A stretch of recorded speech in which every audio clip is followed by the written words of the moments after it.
धर्म प्राण सत्संग प्रेमी सज्जनों, ईशावास्योपनिषद का मंत्र चल रहा है। 9वें मंत्र की व्याख्या मैंने की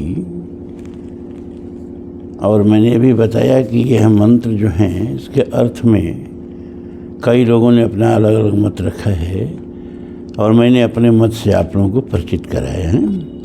विद्याम च अविद्याम च यस्तद वेदो भयम सह अविद्याम मृत्युम तीर्त्वा विद्या अमृतम अश्नुते। पूज्य शंकराचार्य जी महाराज ने यहाँ विद्या और अविद्या, तो अविद्या से उन्होंने कर्म की उपासना और विद्या से देवताओं की उपासना का अर्थ लिया है।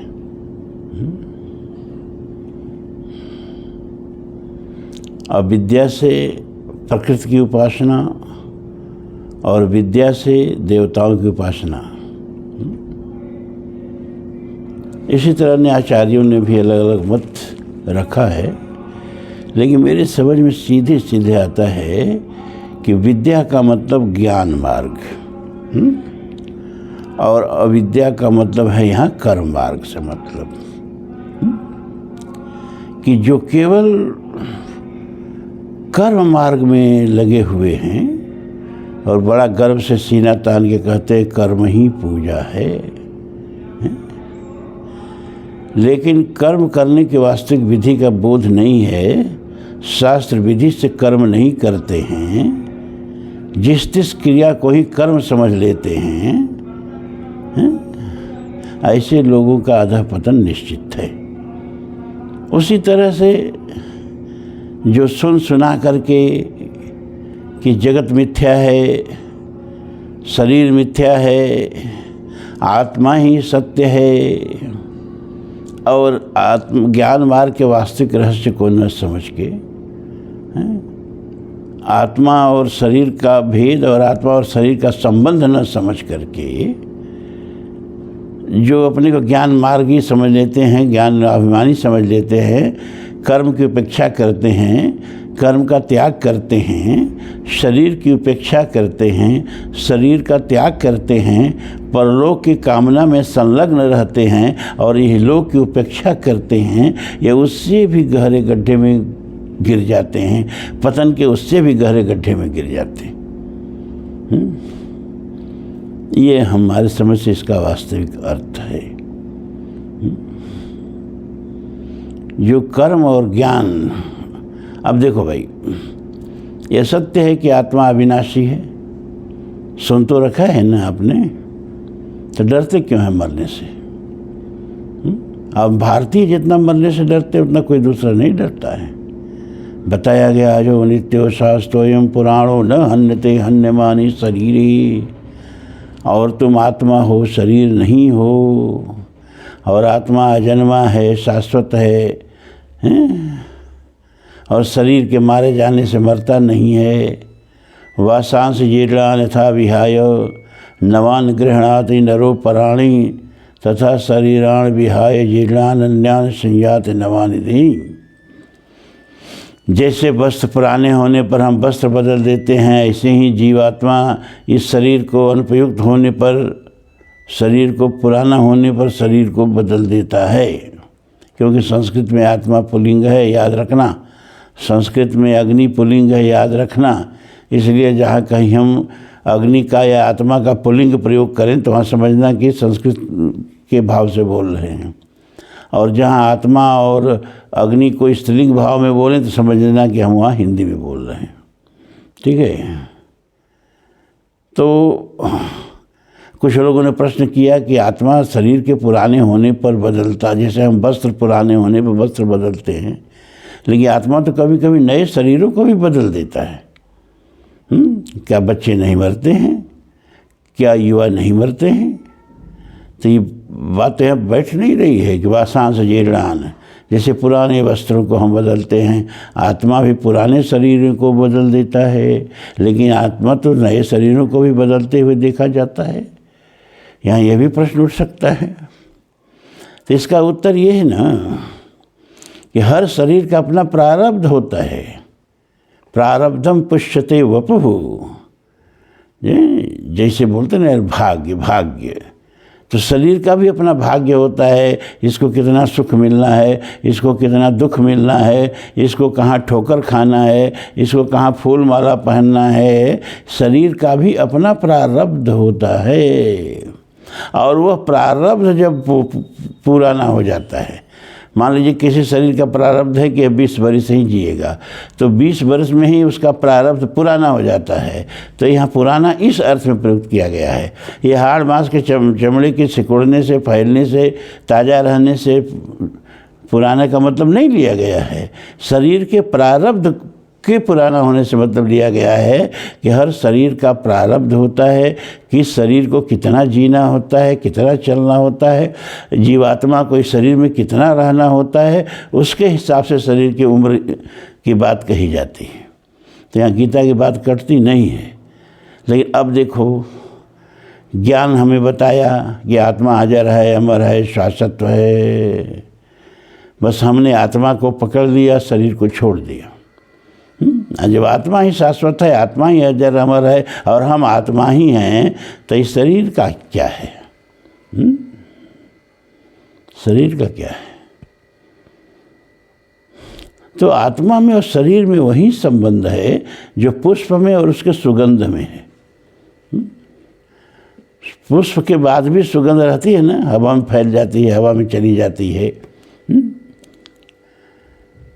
लेकिन वह सुगंध जो है प्रकट कहाँ से होती है? पुष्प के माध्यम से होती है। पुष्प में ही सुगंध है। यद्यपि वह पुष्प से सूक्ष्म है, पुष्प को हम मसल सकते हैं, लेकिन सुगंध को मसल नहीं सकते हैं। पुष्प के नष्ट होते ही वो हमारे हाथों से छूट जाती है, हमारे नाक नथनों में भी प्रवेश करती है, दूसरे के नथनों में भी प्रवेश करती है, फिर वो महत सुगंध में विलीन हो जाती है। उसी तरह से आत्मा और शरीर का संबंध है। ये जब तक शरीर है ना, यह आत्मा शरीर के माध्यम से ही अपने को प्रकट कर रही है। और शरीर का महत्व कम मत समझना। यह ब्रह्मांड जो है वो परमात्मा का शरीर है, वापस ब्रह्मांड। तो परमात्मा तो बिना शरीर के भी था। जब प्रकृति नहीं थी, ब्रह्मांड नहीं था, माया नहीं थी, तो भी परमात्मा था। ना सदा सीनो सदा सी तदानीम नासी रजो न व्योमा परोयत। जब कुछ भी नहीं था, न सत प्रकृति थी, न असत प्रकृति थी, न क्षिति तत्व था, न जल तत्व था, न वायु तत्व था, न समय का कोई बोध था, न दिशाओं का कोई बोध था, तो परमात्मा तो तब भी था।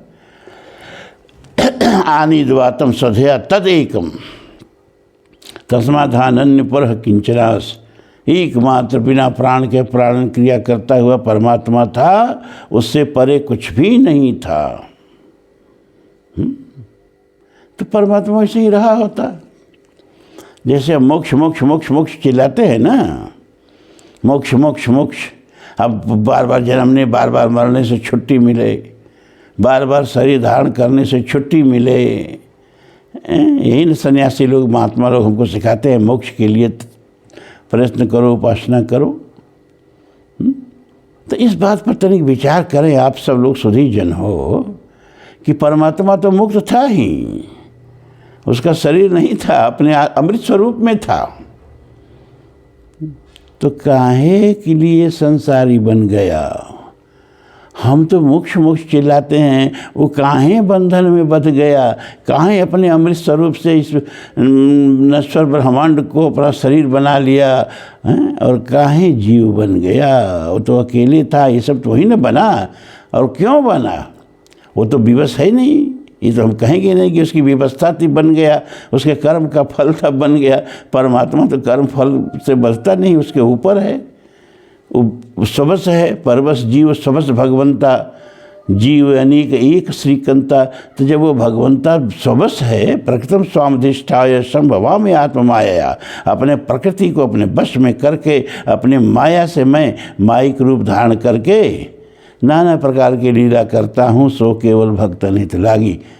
भक्तों के मनोरंजन के लिए, भक्तों के आह्लादन के लिए। तो प्रश्न ये है कि जब अकेले में इतना सुख है, तो अनेक क्यों हो गया? क्योंकि श्रुति वेद साफ साफ कहता है एको हम न रोचयते। ध्यान से इस प्रवचन को सुनना। अकेली परमात्मा को नहीं अच्छा लगा तो अनेक हो गया, और हम अनेक से एक होने के लिए छटपटा रहे हैं। तो परमात्मा की इच्छा के प्रतिकूल बह रहे हैं कि नहीं बह रहे हैं, बताओ। परमात्मा को मुक्ति नहीं चाहिए, परमात्मा को मोक्ष नहीं चाहिए, तो वो तो संसार रचता है, वो तो अपना परिवार रचता है, पूरा ब्रह्मांड ही उसका परिवार है।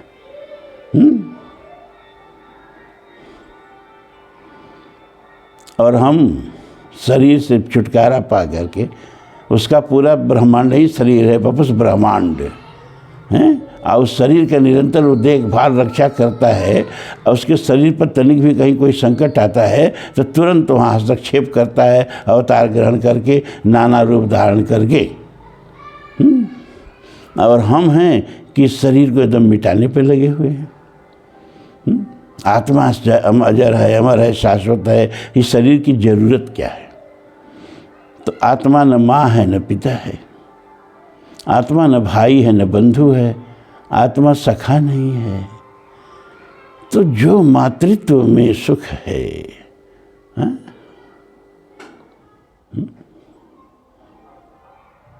जिस भाव से आह्लादित होकर माता बच्चे को गोद में उठाती है और जो पुलक का अनुभव करती है, जो उसके अंदर वात्सल्य उमड़ता है, बच्चा जब किलकारी करता है, जब माँ का स्तन पकड़ता है, जब माँ की तरफ देख के मुस्कुराता है, तो माँ को जो आह्लाद मिलता है, बिना मातृत्व ग्रहण किए परमात्मा को आह्लाद मिलेगा क्या?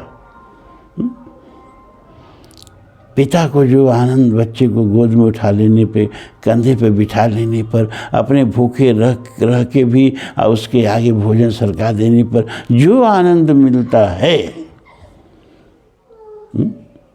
वो बिना परिवार वृद्धि के, बिना एक से अनेक हुए अपने अमृत स्वरूप में परमात्मा को मिलेगा क्या? जो भाई बंधुत्व में प्रेम, जो सखत्व में प्रेम मिलता है, सुख मिलता है, आनंद मिलता है, वो बिना शरीर के परमात्मा को मिलेगा क्या? बिना ही ब्रह्मांड रूपी शरीर को धारण किए हम सब में घुस के हम लोग सबका आनंद वही लेता है। मातृत्व का, सारे मातृत्व का आनंद वही लेता है। या देवी, देवी मतलब क्या? परमात्मा की शक्ति। शक्ति और शक्तिमान में कोई भेद नहीं होता है। तो या देवी सर्वभूतेषु मातृरूपेण संस्थिता, सब माता वही है, सब मातृत्व का सुख उसी को मिलता है, सब वही है, हमारे माध्यम से घुस करके सारा सुख वही ले रहा है। अब देखो, आत्मा तो अजर है, अमर है, शाश्वत है, सब है, ठीक है। और एक माँ की मृत्यु हो गई और उसका 6 महीना साल भर का बच्चा जो है वो माँ के गोद से चिपटने के लिए, माँ का वात्सल्य पाने के लिए, वो बेचारा बोल तो नहीं सकता है, रो रहा है, चिल्ला रहा है।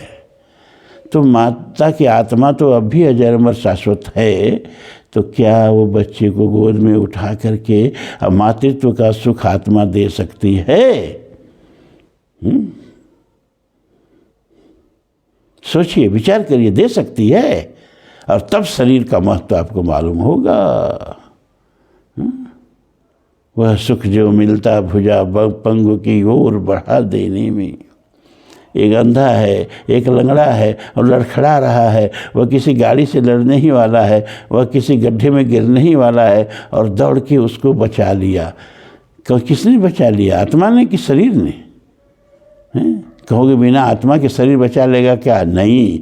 तो क्या बिना शरीर के आत्मा बचा लेगी क्या? नहीं। दोनों एक दूसरे के बिना अधूरे। ध्यान से इस बात को सुनिए, दोनों एक दूसरे के बिना अधूरे हैं। आत्मा की पूर्णता तब होती है जब उसको कोई शरीर मिल जाता है। अब शरीर की पूर्णता तब है जिसमें कोई आत्मा उतर आती है। शरीर हार्डवेयर है, आत्मा सॉफ्टवेयर है। अच्छा, बिना हार्डवेयर के सॉफ्टवेयर अपने को प्रकट कर सकता है क्या? अब बिना सॉफ्टवेयर के हार्डवेयर कुछ कर सकता है क्या?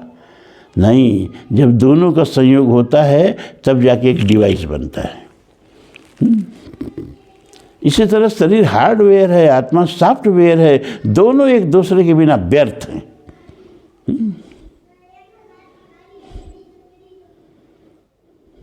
तो शरीर की भी उपेक्षा उचित नहीं है।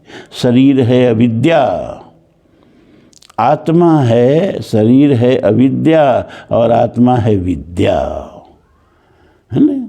और जो आत्मा के उपासना में शरीर की उपेक्षा कर डालते हैं, मरने पर आत्मा को स्वर्ग मिलेगा, तो जिंदे जी शरीर को जाके कुंभ में देखो, वो साधु सन्यासी गली भर पानी में जिसमें उंगली डालो तो उंगली जम जाता है माघ में। हम तो बार बार वहाँ जाते हैं ना परीक्षण करने, माघ मेला कुंभ में, तो हमने सब तमाशा देखा है। इधर 4-5 साल से नहीं जाते हैं। अब क्यों नहीं जाते हैं? क्योंकि अब शरीर नहीं भी साथ देता है। क्योंकि वहाँ तो परदेश कलेश नरेशन को, वहाँ तो लाख सुविधा भी मिली तो भी वहाँ रेता में बड़ा ठंडा लगता है, स्वास्थ्य खराब हो जाने की संभावना रहती है। जो 4-5 साल से बंद कर दिया, 19 से बंद कर दिया जाना। लोग बुलाते हैं लेकिन अब नहीं हिम्मत पड़ती।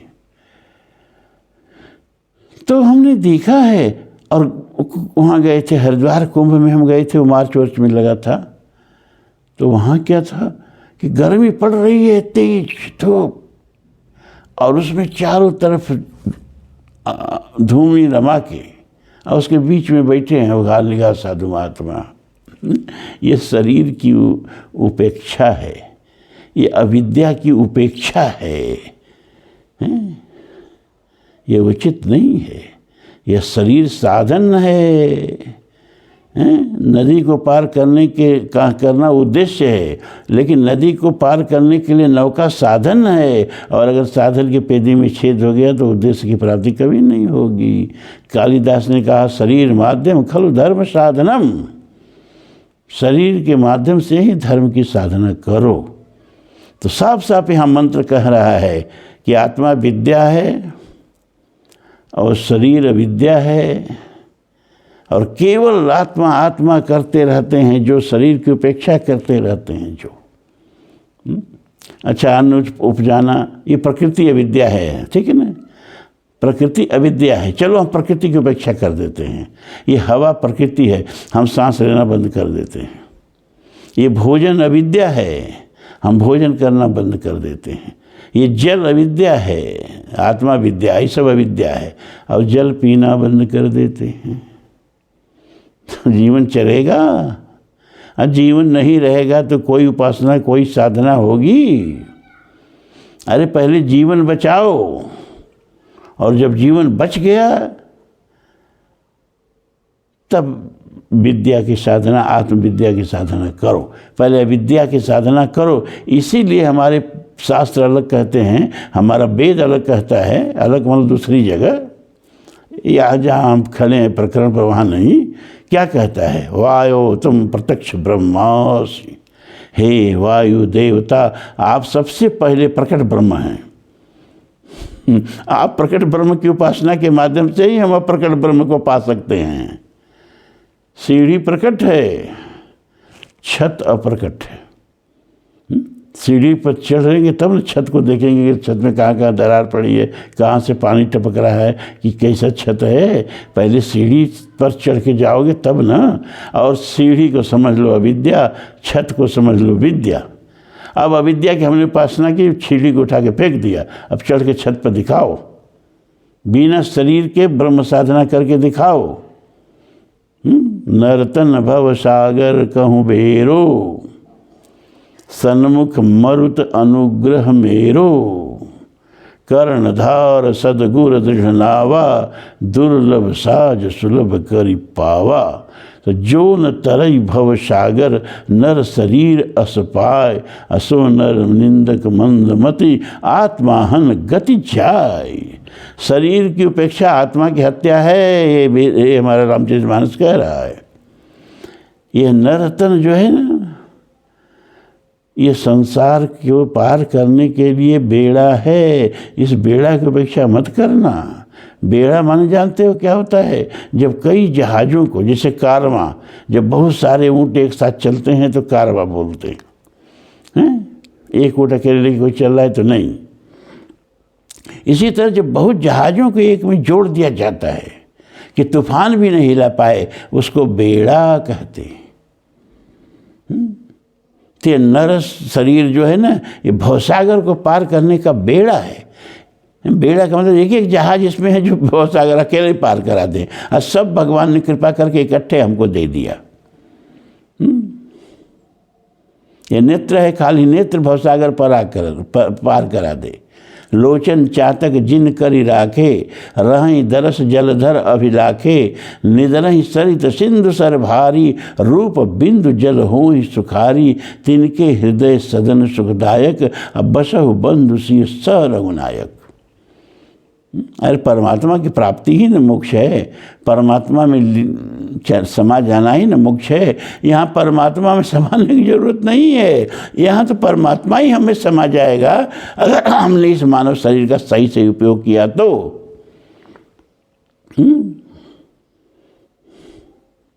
केवल नेत्र का उपयोग किया, देखो तिनके हृदय, परमात्मा हम ही में समा गया आके। जिनके श्रवण समुद्र समाना, कथा तुम्हार सुभग सरि नाना। भरहि निरंतर हो इन पूरे, तिनके ही तुम कहो गृह रूरे। कान समुद्र की तरह हैं, प्रभु कथा की नदियाँ उसमें आके गिर रही हैं। और जैसे नदियों के गिरने से समुद्र जो है आघाता नहीं है, कभी नदियों से नहीं कहता है अरे भी हमारा पेट भर गया मत आओ। उसी तरह जिनके श्रवण प्रभु कथा में ऐसे संलग्न हैं, कभी आघाती नहीं है। इतनी पूरी रामायण की कथा सुना के अब शिव जी चुप होना चाहते हैं। पार्वती अब हमने सब कथा कह दी, अब हम विश्राम करने जा रहे हैं। अब माता पार्वती छटपटा गई, हाथ जोड़ के कह रही नहीं प्रभु नाथ तमानन शशि स्रवत। कथा सुधा रघुबीर, श्रवण पुटन मम पान कर। नहीं अघात मति धीर। अरे प्रभु आपके मुख से जो अमृत सर्वित हो रहा है ना, अरे मेरे कान से निरंतर पीते रहना चाहते हैं प्रभु, कथा बंद मत करिए।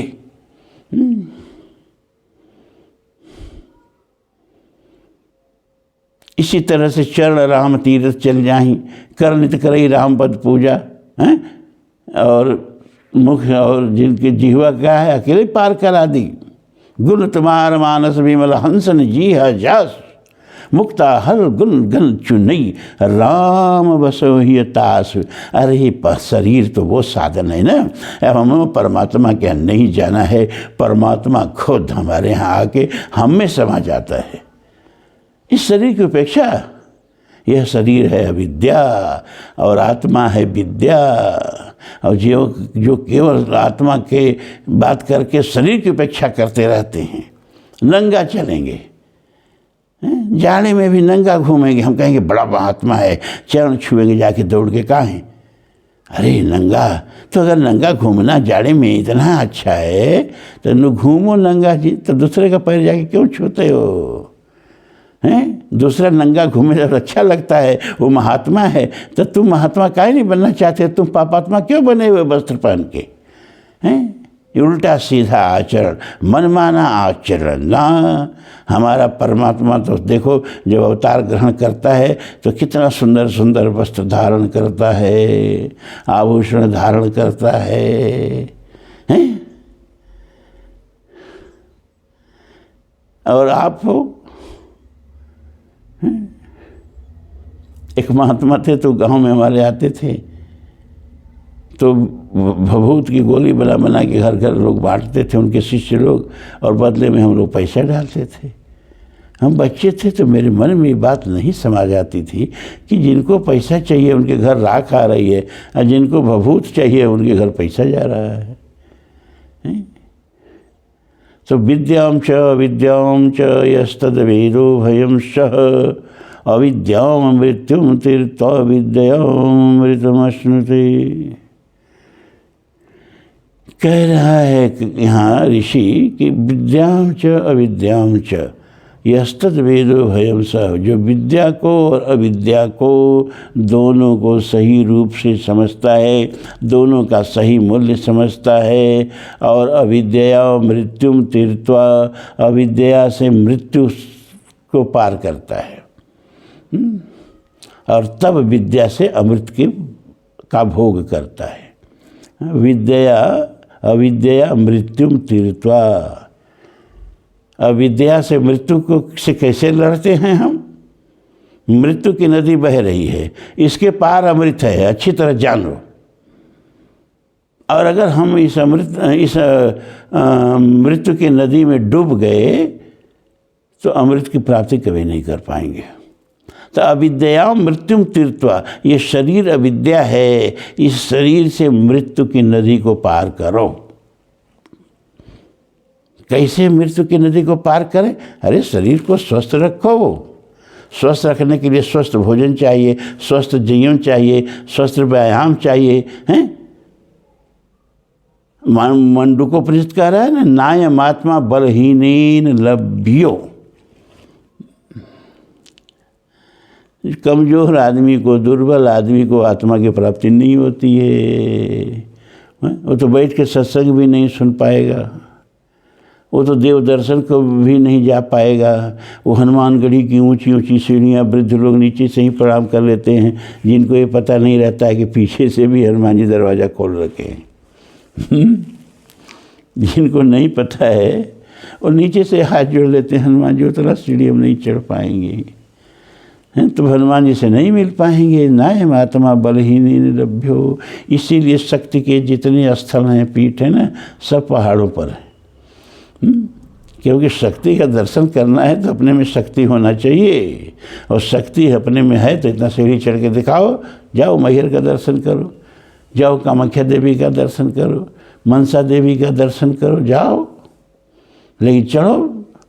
लेकिन अब तो लोग इतने चालाक हो गए हैं भैया, अब तो कार से भी जाने का रास्ता बन गया उतनी ऊंचाई पर, झूला बन गया उतनी ऊंचाई पर, हैं? तो जो दर्शन करने की पात्रता थी वो खत्म।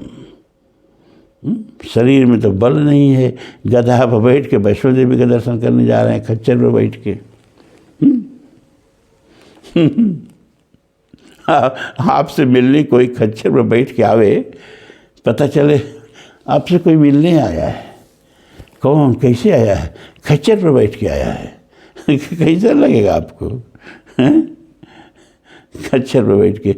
तो क्या है, शरीर अब नहीं रहा। शरीर नहीं रहा तो फिर आत्मा के परमात्मा की उपलब्धि नहीं होने वाली है। तो जो केवल शरीर साधना में लगे हुए हैं, शरीर से भोग में लगे हुए हैं, वो तो निरुद्देश्य जी रहे हैं, और वो तो महापतन के गड्ढे में गिरेंगे ही। लेकिन जो आत्मा की साधना में शरीर की उपेक्षा कर रहे हैं, हम एक ठसरी का गए, ठसरी बाबा हैं। मैं गया तो 24-25 वर्ष का बच्चा था, अब वो अपना एक झूला डाल के ऐसे 80 पैसे लटक के खड़ा था। बताया गया ये 12 वर्ष से खड़े हैं, और उसका पैर फूल के फट के उसमें आवाज बह रहा था। ये जीवन का उद्देश्य है।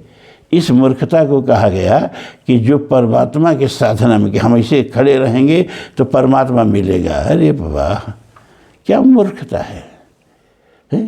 तो विद्या और अविद्या मतलब इस संसार में इसको साधते हुए और इस संसार के माध्यम से परमात्मा को प्राप्त करना है।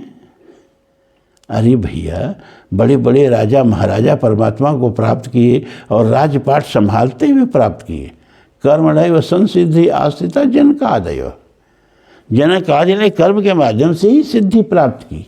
जब सुखदेव जी गए, जब उनके पिता व्यास जी ने कहा कि तुमको ब्रह्म ज्ञान का उपदेश सुखदेव जी देंगे, अरे क्षमा करें, जनक जी देंगे। तो सुखदेव जी जब जनक जी से मिलने आए तो बहुत कई दिन तक उनको प्रवेश का आदेश ही नहीं मिला, दरवाजे पर खड़े रहे। द्वार पर उनको कहा कि रुकिए, अभी महाराज जी का आदेश नहीं है। तो द्वार पर खड़े रहे जनक दरबार के। फिर इसके बाद दरबार में प्रवेश हुआ, बहुत दिन तक दरबार में बैठे रहे, रोज़ बैठे रहे। जनक जी कभी पूछते नहीं। एक दिन सुखदेव जी चिढ़ गए। उन्होंने कहा, महाराज, पिताजी ने आपके पास हमको ब्रह्म ज्ञान के लिए भेजा है, और आप हो कि तनिक ध्यान भी नहीं देते हो, पूछा तक नहीं हमसे कि हम यहाँ क्यों आए हैं। और ब्रह्म ज्ञान का उपदेश तो बहुत दूर की बात है। जनक जी हंसने लगे, कहे, हम तो आपको ब्रह्म ज्ञान का उपदेश दे रहे हैं, आपको समझ में नहीं आ रहा है तो हम क्या करें। क्या प्रभु कैसे ब्रह्म ज्ञान का उपदेश हमको दिए, कब दिए, कहाँ दिए? क्या देखो तुम हमसे ब्रह्म ज्ञान का उपदेश क्यों मांगने आए हो? जो चीज़ जिसके पास रहेगी वही ना उससे मांगने जाओगे, हैं?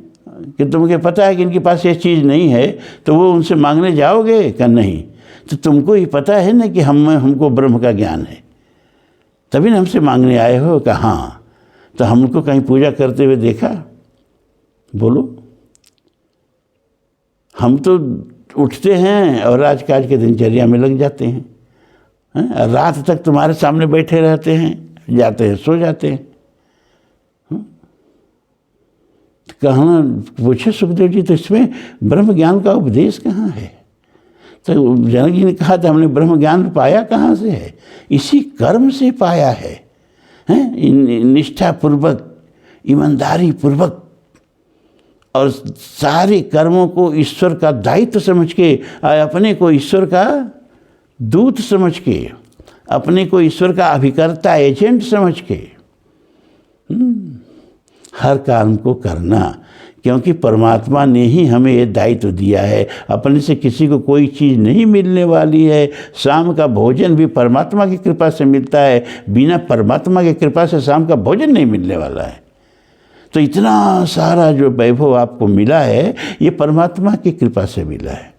तो ये परमात्मा का है, आपका नहीं है। ईशावास्यम इदम सर्वम यद किंचम जगत्याम जगत, सब ईश्वर का है और आप हो हाँ नौकर हो ईश्वर के, आप एजेंट हो ईश्वर के, आप अभिकर्ता हो ईश्वर की। अपने को ईश्वर का सेवक समझ के, नौकर कहने पर दुख होता होगा आप लोगों को, तब सेवक कह दिए, अपने को सेवक समझ के उस परमात्मा की गृहस्थी में आप सेवक हो, उसको सुंदर ढंग से सजाओ, तब परमात्मा का आशीर्वाद मिलेगा। कर्म नैव संसिद्धि आस्तिजा, कर्म करते हुए अपनी सिद्धि को जनक ने प्राप्त कर लिया। कहा प्रभु ये कैसे संभव है? सुखदेव जी ने पूछा। तो जनक जी ने एक वृत्त खींचा और कहा कि हाथ में जल ले लो। परात में एक जल दे दिया हाथ पे और कहा इस वृत्त के बाहर बाहर चक्कर लगाओ, और एक बूंद जल गिरा तो मैं तेरे गर्दन काट दूंगा। सुखदेव जी को जल दे दिया थाल में। सुखदेव जी जल लेके उस वृत्त एक जो गोला खींचा गया था उस रेखा के बाहर बाहर चक्कर लगाने लगे, और जनक जी ने गोले के भीतर कुछ नर्तकियाँ बुलाई और कहा इसमें नृत्य करो। उस गोले के भीतर थोड़ा बड़ा गोला खींचा होगा, नर्तकियाँ नृत्य करने लगी और सुखदेव जी जल लेके उस वृत्त के चारों तरफ चक्कर लगाने लगे। थोड़ी देर तक नृत्य हुआ, इसके बाद जनक जी ने नृत्य बंद करा दिया और सुखदेव जी से कहा अब थाल रख दो। सुखदेव जी ने थाल रख दिया। तो पूछा जनक जी ने, अच्छा बताओ नृत्य कैसा रहा? कि प्रभु कहाँ नृत्य कहाँ हो रहा था? लो इतनी नर्तकियाँ नृत्य कर रही थी, तुमको नृत्य दिखाई नहीं? अरे प्रभु मैं तो सारा ध्यान इस पर लगाया हुआ था कि कहीं एक बूंद जल न गिर जाए, हमको कहाँ नृत्य का पता चला। का बिल्कुल यही तरीका है, बैठे सोते खड़े उताने, कहें कबीर हम वही ठिकाने। जब सोऊं तब करूं दंडवत, जो कुछ करूं सो पूजा।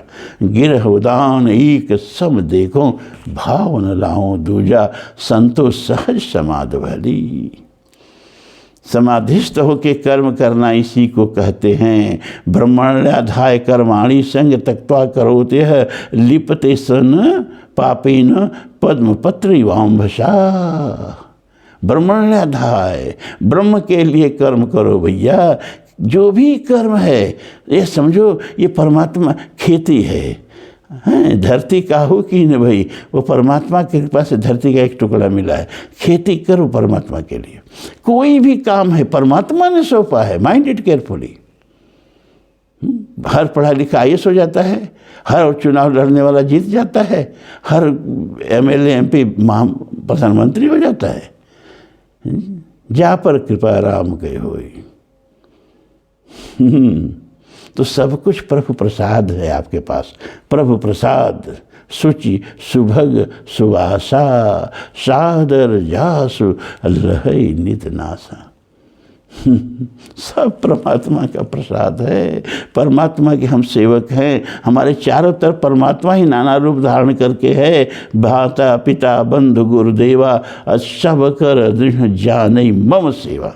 ये माता, ये पिता, ये भाई, ये बंधु, माता पिता बंधु गुरुदेवा सब कर दृढ़ जाने मम, ये सब परमात्मा ही नाना रूप धारण करके मेरे चारों तरफ है। इस भाव से कर्म करते हुए सहज ही जीव परमात्मा को प्राप्त कर लेता है। आज इतना ही, और दूसरी चीज़ों के लिए समय ही कहाँ बचा, और समय बचता तो फिर हम समझा नहीं पाता है। बस सत्संग का आनंद लो, ये मत सोचो। अब देखो सत्संग में मज़ा थोड़ा ही आता है। विषय इनका हरिगुण ग्रामा, श्रवण सुखद और मन अभिरामा। तो श्रवण को सुख और आनंद लेने के लिए तो मुरारी बापू की कथा है, कौन बापू ऑर्केस्ट्रा, और वो आजकल कुमार विश्वास भी कथा करने लगा है। और एक बता रहे थे हमसे सज्जन के, हम लोग गए थे उसके पास कथा के लिए, कहा अगर अकेले कथा करेंगे तो 75 लाख, और वो गंगीत संगीत के साथ करेंगे तो 100 लाख। अब कथा क्या करता है, कभी लगा उसका सुन लेना, कहानी सुनाता है ना। मैं तो महाभारत में मेरा मन में नहीं लग रहा है। हम तो हमेशा आध्यात्मिक विवेचन में ही मेरा मन लगता है भैया। हम क्या करें, मेरा स्वभाव बन गया है उपनिषद पर बोलना, ब्रह्मसूत्र पर बोलना, वेदांत पर बोलना। अब मुझे को टीचर बना लिया हो तो आपको इसी स्तर की कक्षा में प्रवेश करना होगा। आज इतना ही, धन्यवाद, साधुवाद।